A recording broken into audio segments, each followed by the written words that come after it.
वसुदेव देवकी के समक्ष जब भगवान कल आए, चतुर्भुज रूप में वसुदेव देवकी प्रार्थना की है, शिशु रूप में हुए, गोकुल लेके गए। गोकुल में ले जाकर के कन्हैया को छोड़े थे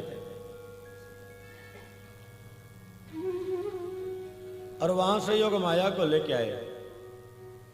देखो, जब तक कन्हैया जी उनके साथ थे कोई समस्या नहीं थी, आज जब योग माया साथ आई तो समस्या आ गई। हम और आप जब माया के चक्कर में पड़ते हैं तो समस्या तो आ ही जाती है। पर यह भी कह सकते बिना माया के काम नहीं होता, ये भी तो कह सकते हो। तो माया की व्यवस्था श्री कृष्ण की है,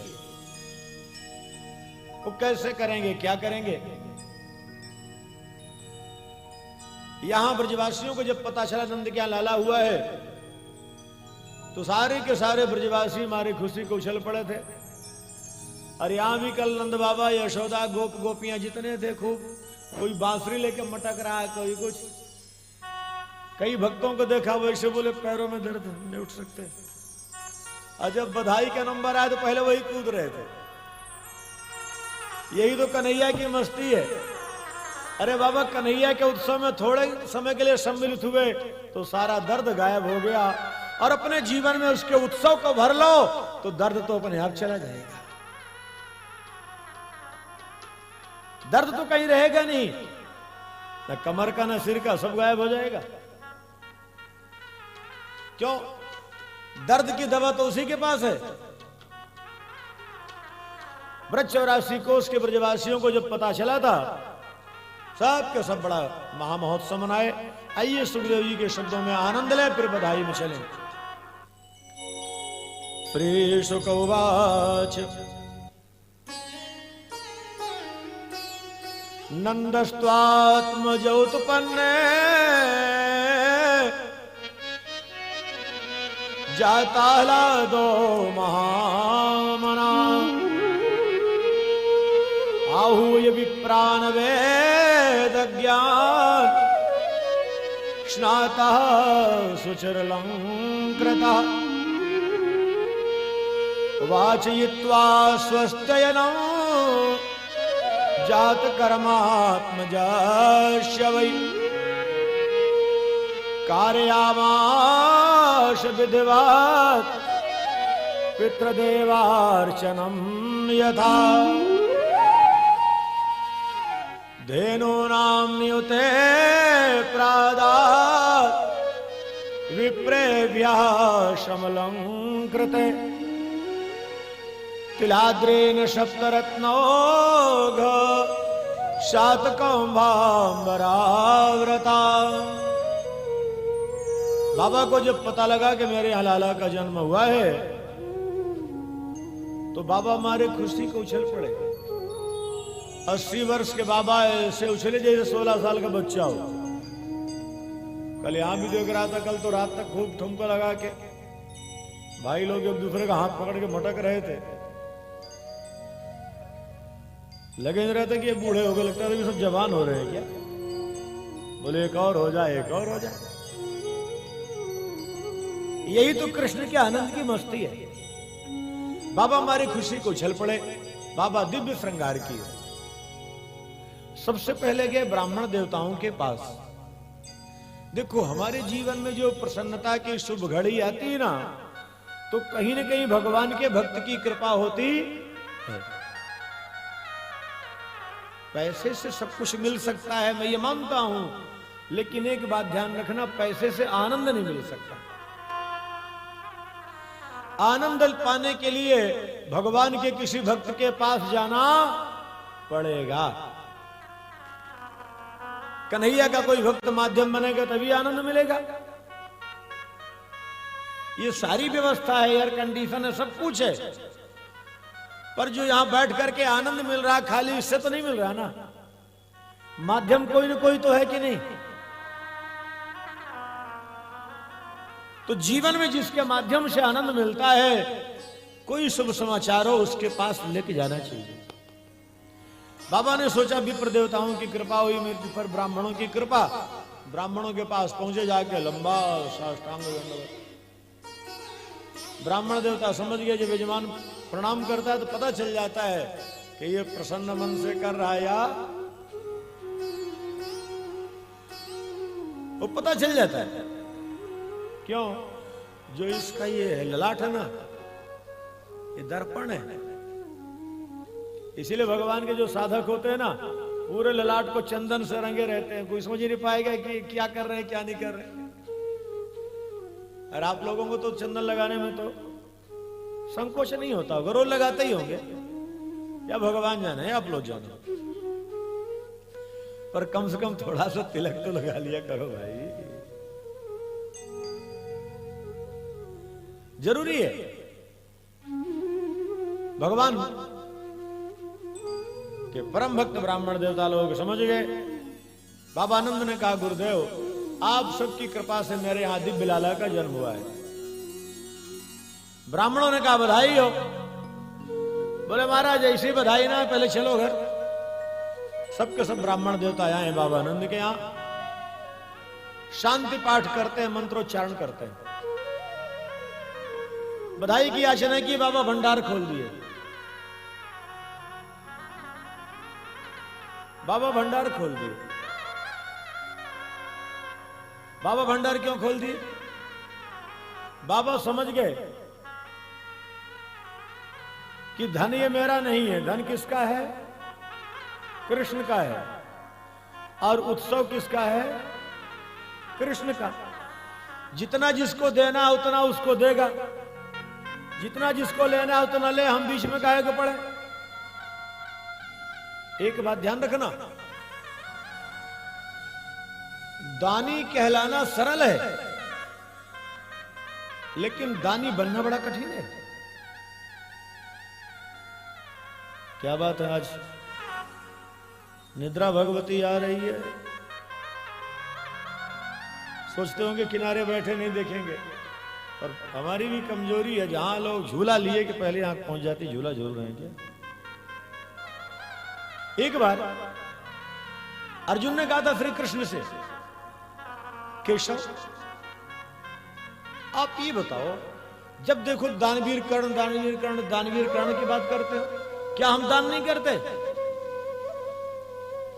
भगवान ने कहा आप दान तो करते हो, तो फिर कर्ण की तारीफ क्यों?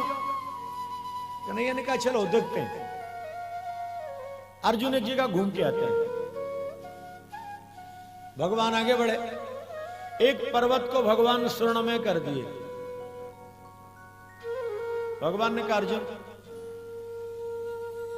ये स्वर्णमय पर्वत इस नगर के निवासियों को बांटना है,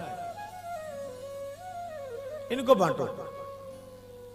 अब अर्जुन लगे बांटने। अब बांटते बांटते परेशान हो गए, खींचते हैं। क्यों? जब एकाएक कोई चीज आप बांटो, 10 लोग घेर ले तो। भगवान मुस्कुराए, क्या हुआ अर्जुन? अरे केशव, ये तो इतने उद्दंड लोग हैं, इनको इतना सब्र नहीं है, इन्हीं के लिए तो है। भगवान ने कहा तो ठीक बोल रहे हैं, चलो छोड़ो इसको, आगे चलते हैं।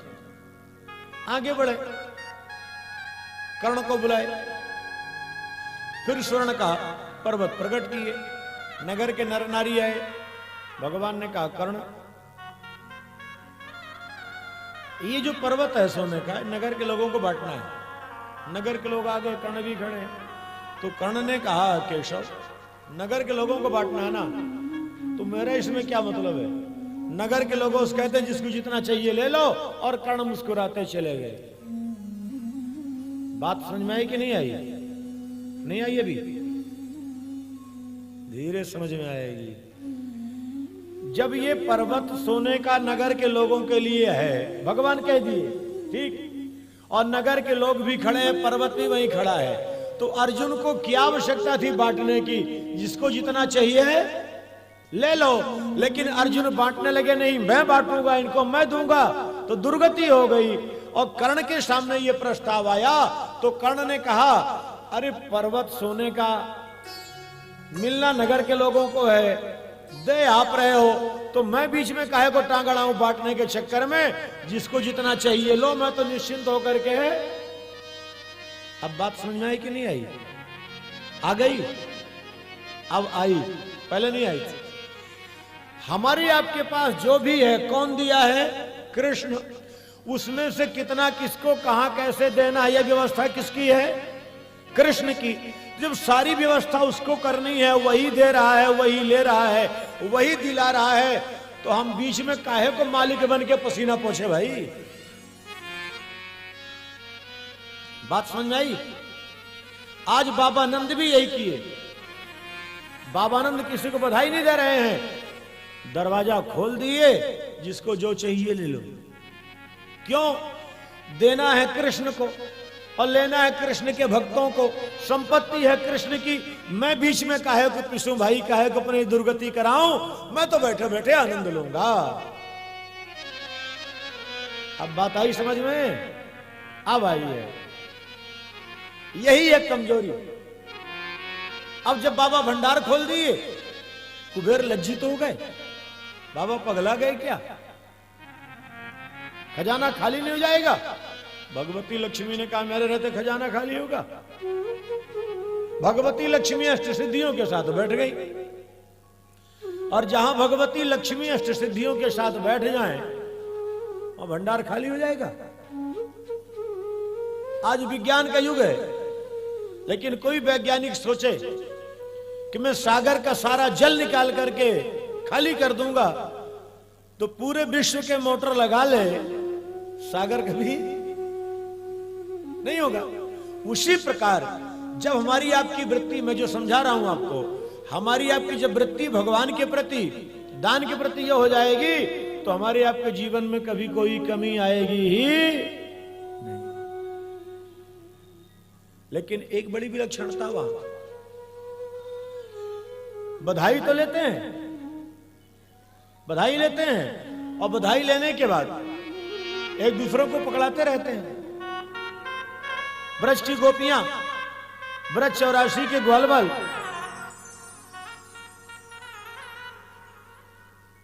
बधाई बजे।